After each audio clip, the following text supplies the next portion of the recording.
Baik, selamat pagi, siang, sore, atau malam, adik-adik. Pada materi kali ini saya akan menyampaikan materi tentang analisis variansi dua jalur, ya, atau ANAVA dua jalur. Eh,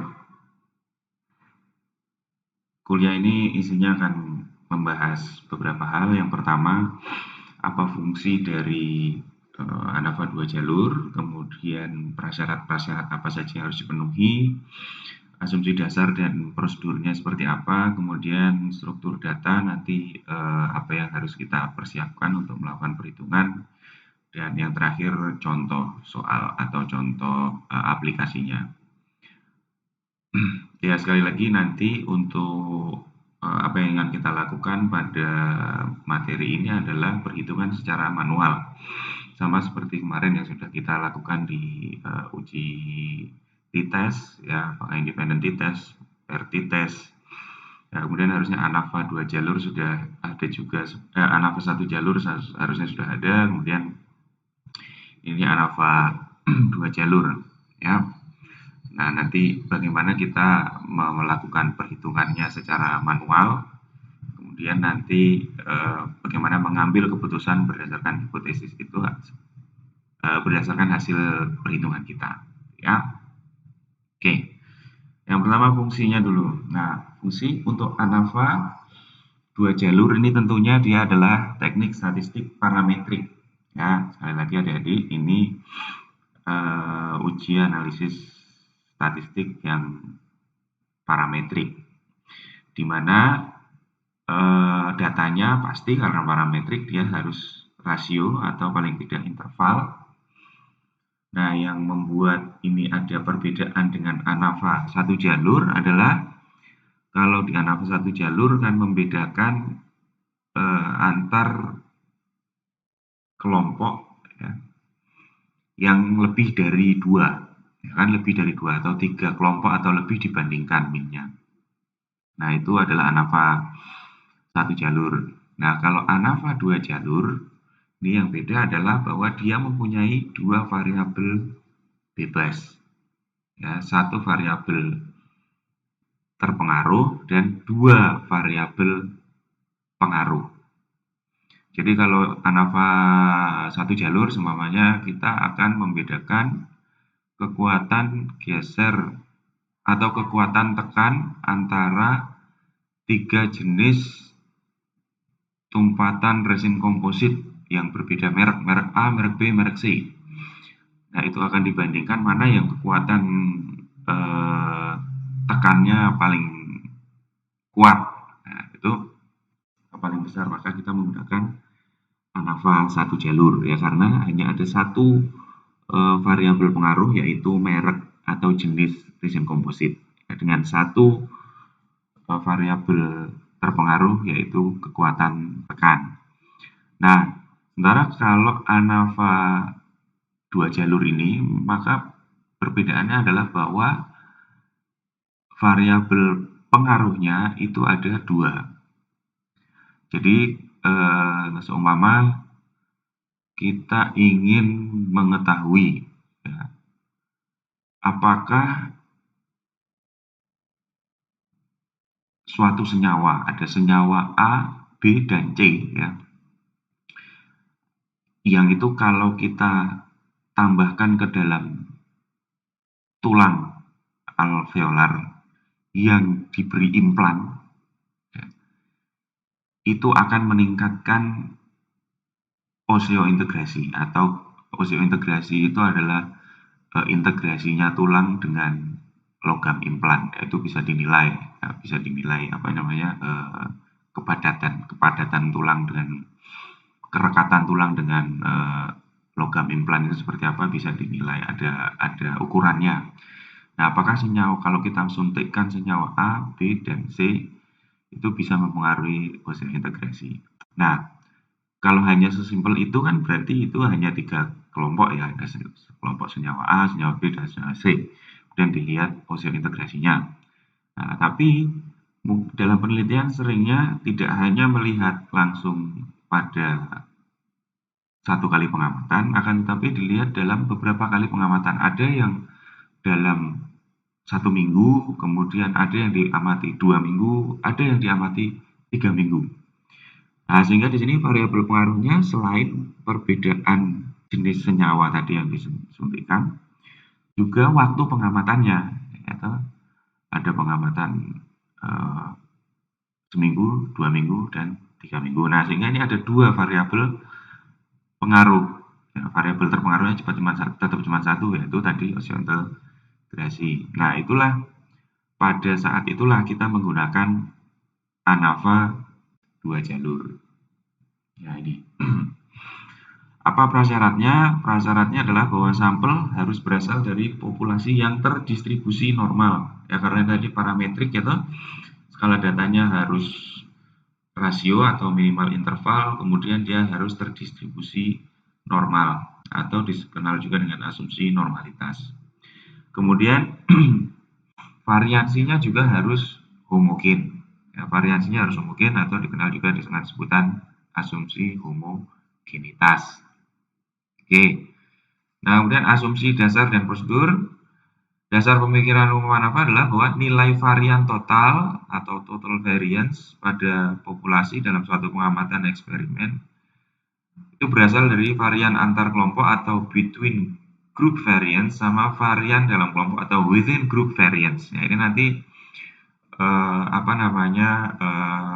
data untuk ANAVA 2 jalur ini nanti kita akan memperhitungkan variansi antar kelompok dan variansi dalam kelompok yang kemudian itu nanti menjadi dasar perhitungan didapatnya angka F.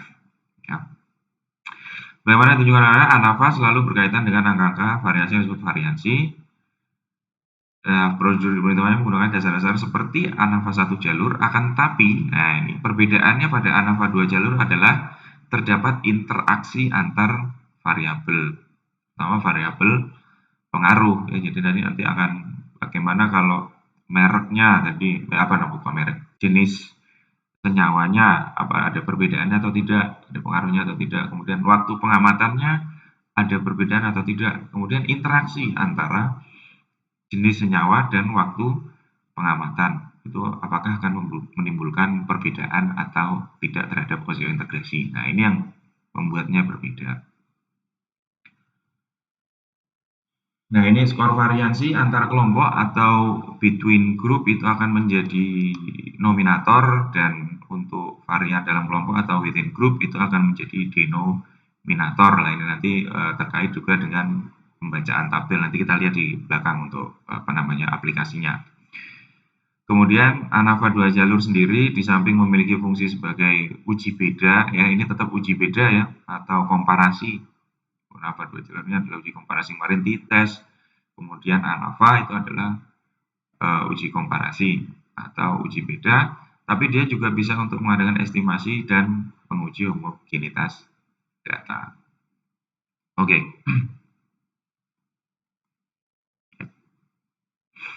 Nah, untuk lebih memudahkan pemahaman maksudnya bagaimana, nah ini seperti tadi, kalau seumpamanya ini kita masukkan ke dalam sebuah tabel, ya kita masukkan pada sebuah tabel begini, maka ini ada kolom dan ini atau nanti ini baris ya, ini perlakuan kolom.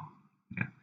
Yang baris ini seumpamanya tadi ada merek, bukan merek, senyawa ya, senyawa yang disuntikan untuk implan tadi ada senyawa A, senyawa B, senyawa C dan seterusnya. Ya. Kemudian perlakuan kolom ini adalah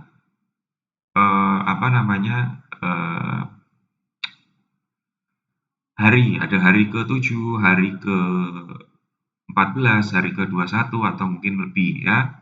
Nah, nanti kan datanya ada di sini. Nah, tergantung berapa jumlah sampelnya per kelompok. Jadi masing-masing merek atau masing-masing jenis senyawa diamati dalam beberapa kali pengamatan mingguan. Nah, kemudian ini nanti ada di sini ada total.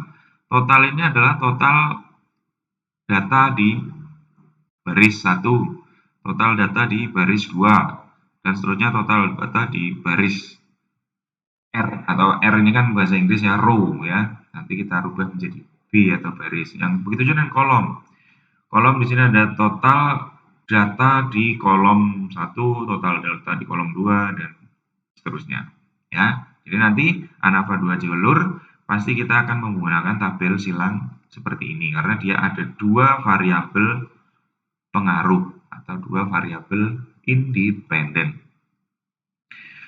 Nah, struktur datanya adalah, nah ini pengamatan perlakuan ke I, faktor baris, dan perlakuan ke J, faktor kolom, itu merumuskan seperti ini. Ini kita hanya untuk tahu saja, jadi bahwa di dalam ANAVA 2 jalur nanti kita akan ingin mengetahui pengaruh faktor baris, pengaruh faktor kolom, ya, atau pengaruh faktor variabel independen pertama, variabel independen kedua, ya.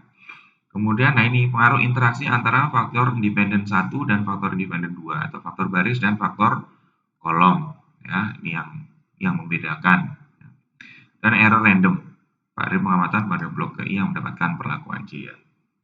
Ini kurang lebih apa namanya pedomannya.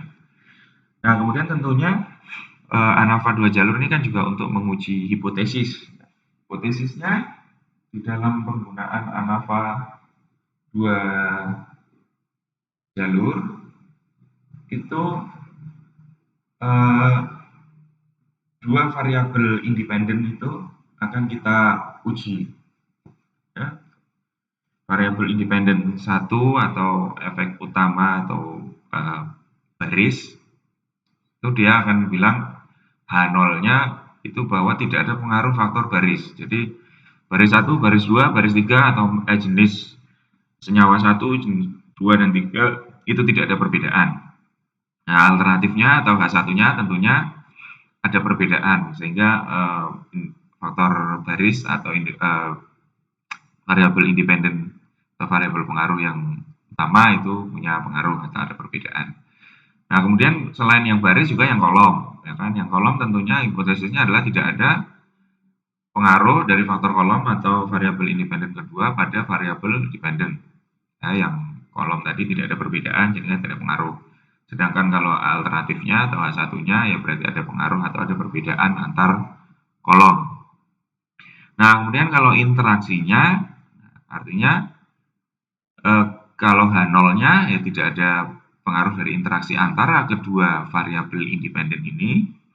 Sedangkan H alternatifnya tentunya ada pengaruh interaksi dari kedua faktor independen ini terhadap variabel dependen. Ya, mudah-mudahan bisa dipahami ya ini karena pembedanya ANAVA 2 jalur itu adalah adanya ini interaksi. Jadi kedua variabel independen itu diinteraksikan apakah memberikan perbedaan pada variabel dependen dibandingkan dengan yang lain. Oke. Nah, rumusnya banyak sekali adik-adik ya. Jadi rumus untuk nanti akhirnya kita sampai pada F hitung. Ya, jadi nanti sama seperti prosedur kemarin di t-test, di kurva normal, t-test, kemudian ANAVA. Ya, kalau kurva normal yang dicari Z, kalau t-test yang dicari T hitung. Nah, kalau ANAVA ini kan F hitung. Jadi ujungnya adalah kita untuk menghitung F-nya. Berapa F hitung yang nanti akan kita bandingkan dengan F tabel ya atau F idealnya. Nah, tapi untuk sampai ke F hitung ini, maka kita harus memperhitungkan beberapa hal. Ya, yang pertama variabel derajat bebas, mohon maaf, atau degree of freedom, kemudian jumlah kuadrat dan kuadrat tengah. Ya, dari masing-masing baris, kolom, ya, interaksi dan errornya. Nah, untuk derajat bebas atau degree of freedom, ya untuk variabel independen 1 dan variabel independen 2 adalah berapa banyaknya variabel independen yang yang kita lakukan dikurangi 1. Jadi kalau seperti tadi kita punya 3 senyawa, ya, ada senyawa A, senyawa B, senyawa C untuk dimasukkan sebagai implan, maka derajat bebasnya untuk baris atau untuk variabel independen 1 adalah 2.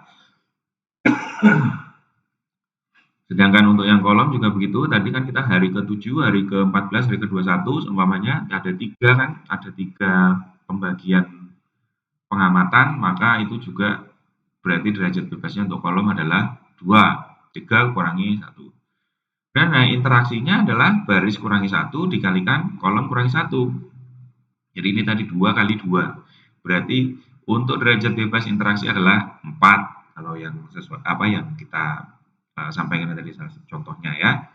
Sedangkan untuk galat adalah N jumlah total sampel dikalikan B kali K. B kali K ini kan kalau tadi 3 sama 3 ya berarti 9.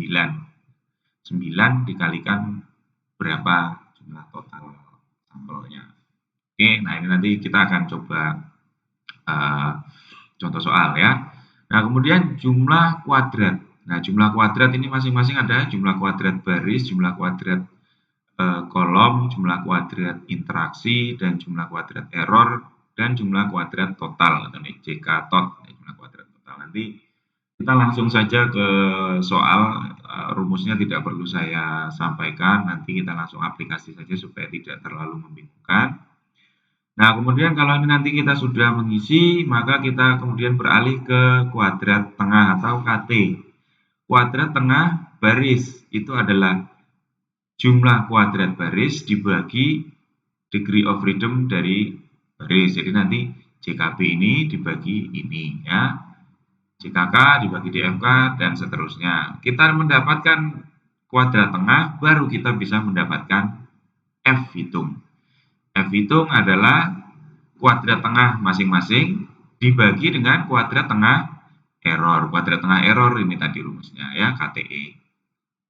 Nah, nanti kalau kita sudah dapat F hitung baris, F hitung kolom, dan F hitung interaksi, maka kita bisa bandingkan ke tabel F untuk kemudian kita ambil kesimpulan hipotesisnya. Ya, oke. Nah ini sama. Jadi ini hanya kita tambahkan di sini bagaimana apakah akan menolak atau menerima H0 itu tergantung dari nilai F hitungnya. Ya, jadi kalau F hitung interaksi ini F hitung variabel independen ya. Kalau variabel baris itu lebih dari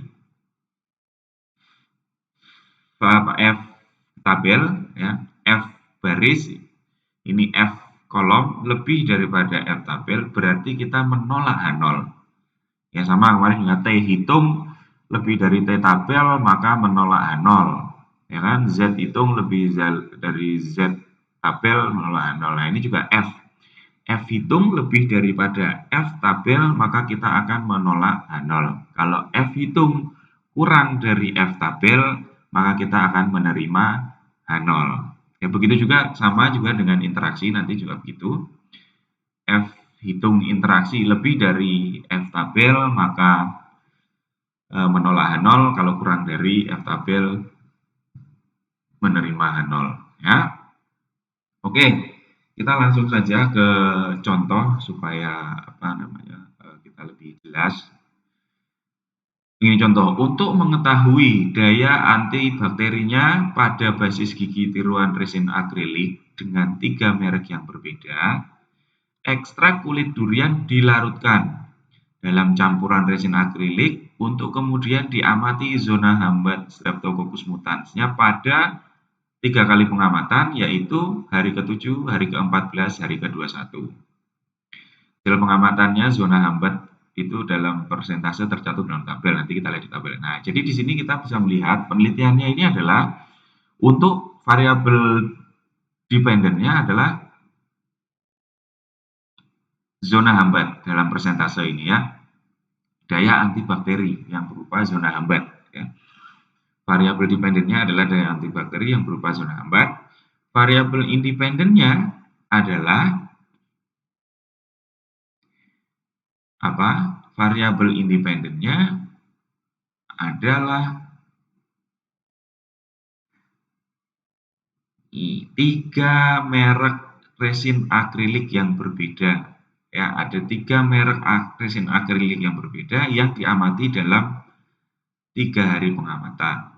Ya, jadi ada 2 variabel independen, ada merek A, B, dan C yang diamati dalam waktu ke hari ke-7, ke-14, dan ke-21 yang semuanya diberi ekstrak kulit durian. Nah, kita ingin mengetahui pengaruh ekstrak kulit durian tadi, semua kan sama ya, jadi perlakuannya sama, semua dapat ekstrak kulit durian dicampur, tapi perbedaannya adalah resin akriliknya ada 3 jenis merek, dan kemudian pemeriksaannya ada di hari ke-7, hari ke-14, dan ke-21.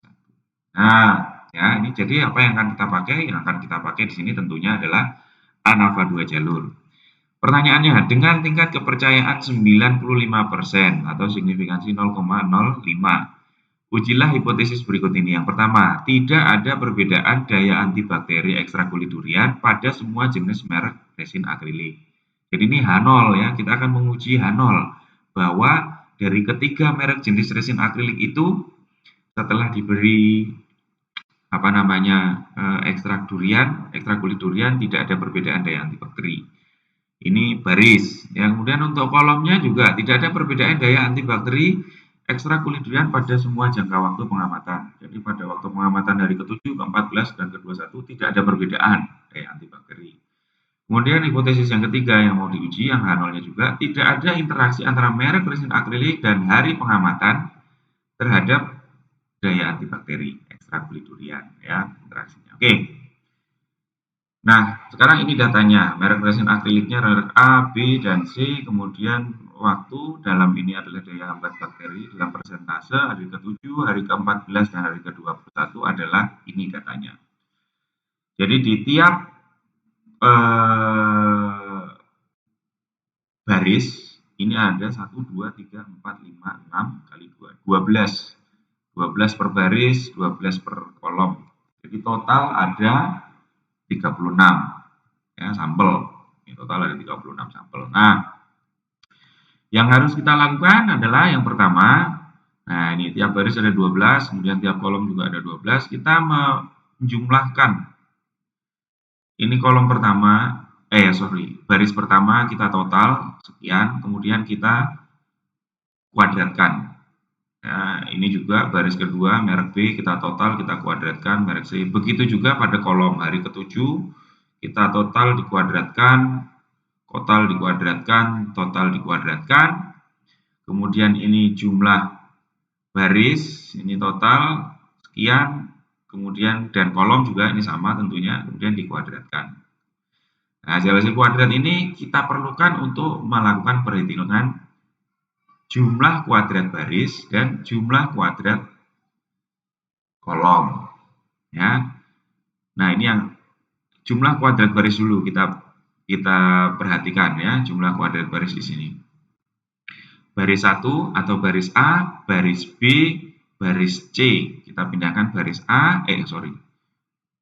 baris A, baris B, baris C per 12.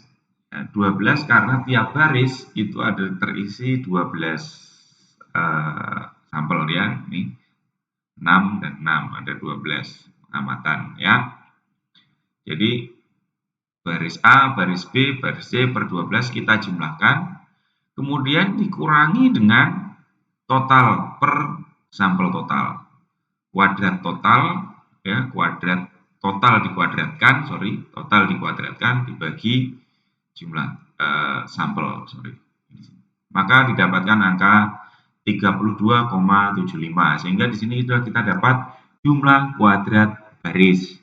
Kemudian dengan jumlah kuadrat kolom sama, jadi kita lihat kuadrat ini, kuadrat kolom 1, kolom 2, kolom 3 atau hari ke-7, hari ke-14, hari ke-21 dibagi 12 ditambahkan ini keseluruhan kolom dikurangi dengan total kuadrat dibagi jumlah total sampel. Ya, didapatkan angka 227,21.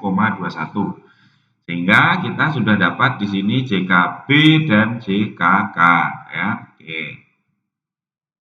Kita dapat JKB dan JKK. Kemudian berikutnya kita akan mencari selain JKB, JKK, JK interaksi. Ya, kita akan mencari JK interaksi, kemudian JK total dan JK error atau jumlah kuadrat. Nah, untuk JK interaksi, maka dalam satu persilangan ini antara hari ke-7 merek A pada hari ke-7, merek A pada hari ke-14 ini yang tadinya ada 4 data di sini kita jumlahkan total, kemudian kita kuadratkan ya. Jadi kita melihat per interaksi ya. Kotak-kotak per interaksi ini tadi yang tadinya 4 ini kita jadikan satu karena dia adalah persilangan dari kedua variabel independen ini ya. Sehingga kita kuadratkan.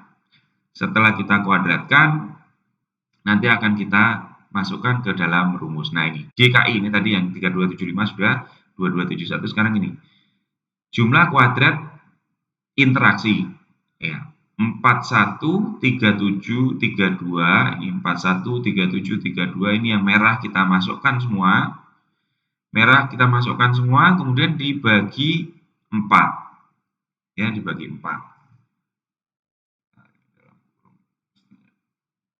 Ini dibagi 4. Nah, setelah dibagi 4, kemudian dikurangkan dengan total dikuadratkan, sama ya nih ya, dibagi 36, dikurangi dengan JKB dan JKK.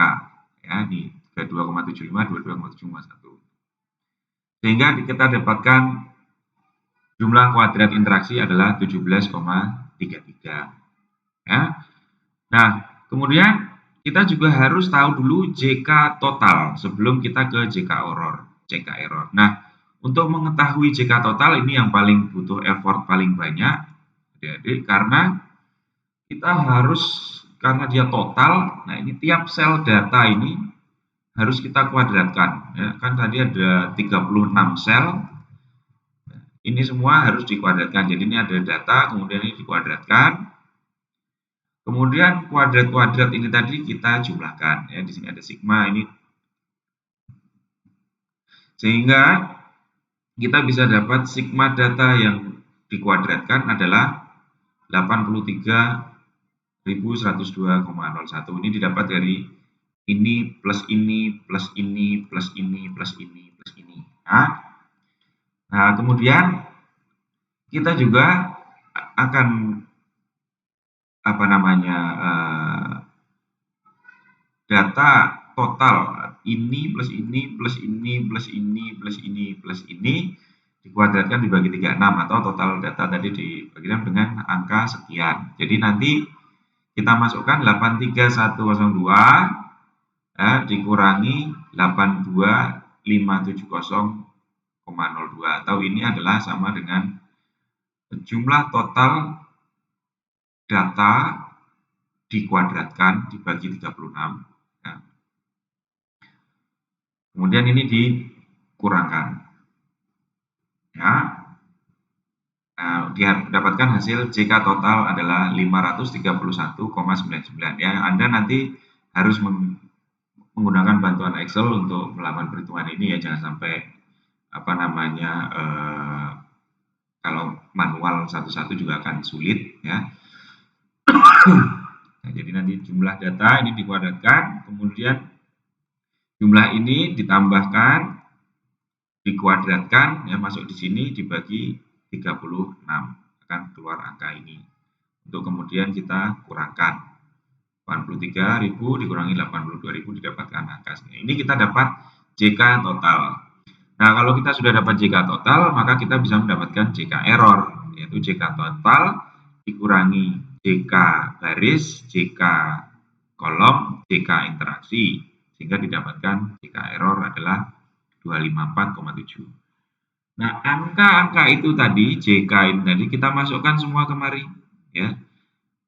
JK baris 32,75, JK kolom 227,21, JK interaksi 17,33, JK total 531,99 dan JK error galat atau 254,7.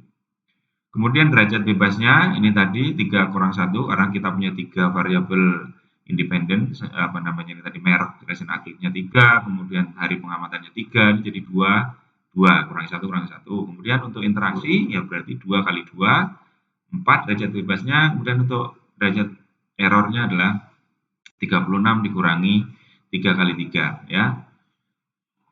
3 kali 3 atau 27. Jadi 36 dikurangi 9 ya, dapat. Kemudian total 35 derajat ini tidak terpakai. Nah, setelah kita mendapatkan jumlah kuadrat, maka kita masukkan ke dalam rumus kuadrat tengah ya. Ini JK baris dibagi derajat bebas atau degree of freedom didapatkan KTB atau kuadrat tengah baris, kuadrat tengah kolom, kuadrat tengah interaksi, dan kuadrat tengah error. Nah, setelah kita dapatkan kuadrat tengah, kita baru bisa menghitung F hitung. F hitung untuk baris, F hitung untuk kolom, untuk interaksi. Untuk baris itu adalah independen 1, independen 2, dan interaksi. Atau senyawa, senyawa, ini tadi adalah merek resin akrilik, kemudian ini adalah hari pengamatan, dan yang ini adalah interaksi dari keduanya. Ya. Nah, ini dimasukkan adalah KTB, KTI, KTE dibagi dengan KTE. Ya, ini KTI ya. Nah, dibagi dengan KTE semuanya sama 9,435 ini, sehingga kita dapatkan F hitung untuk baris 1,74, F hitung untuk kolom 12,05, F hitung untuk interaksi 0,46. Ya, F hitung untuk merek resin akrilik 1,74, F hitung untuk waktu pengamatan 12,05, F hitung untuk interaksi keduanya 0,46.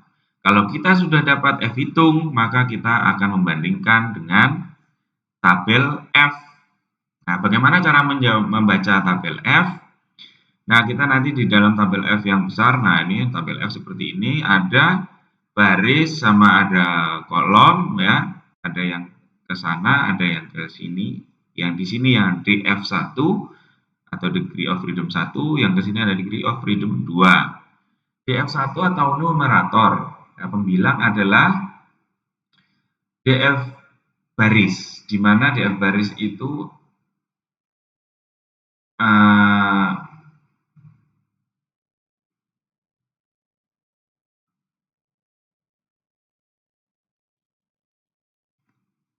perpotongan dari DF baris dengan DF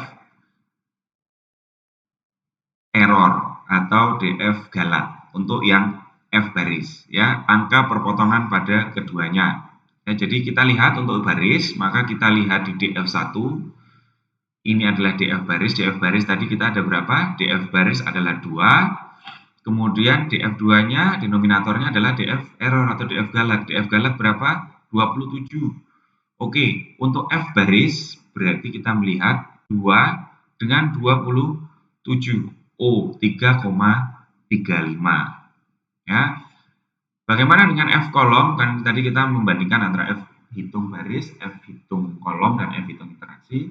Yang menjadi numerator yang ke kanan atau yang horizontal adalah DF kolom dan vertikalnya adalah galak. Sama kan berarti karena tadi kita ada tiga variabel independen, 3 merek dan 3 waktu pengamatan, jadi sama-sama DF-nya adalah 2 dan error galaknya adalah 27. Sehingga ini juga sama, kolom juga sama, 3,35 dapat F-nya.